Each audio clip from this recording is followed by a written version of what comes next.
নহয় তেওঁলোককতো বিজেপিয়ে যি অৱস্থা কৰিছে ক'ৰবাত প্ৰাৰ্থী দিছে তেওঁলোকে বিজেপিৰ চিম্বলত খেলিব লগা অৱস্থা হৈছে গতিকে এতিয়া অতুল বৰাৰ এইবোৰ কথা কোৱাৰ নৈতিক অধিকাৰ নাই তেওঁলোকে কোনোমতে বিজেপিৰ অক্সিজেন লৈ জীয়াই আছে কোনোমতে মন্ত্ৰিত্ব দুটা তেওঁলোকক বেলেগ একো নালাগে আৰু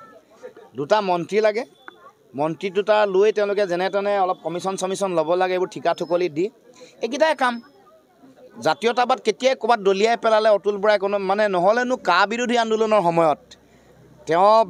এবাৰ চৰকাৰৰ পৰা আঁতৰি আহিলে তাৰপিছত আকৌ নাটক কৰি কান্দি মেলি আকৌ গৈ সোমালেগৈ কথা এটাই যে কান্দি আহিছে মানুহে ভাবিছে যে জাতীয় জীৱনৰ দুখত কান্দিছে নহয় ৰাইজে পিছতে গম পালে দুটা মন্ত্ৰী হেৰুৱাৰ দুখত অতুল বৰা আৰু কেশৱ মহন্তই কান্দিছে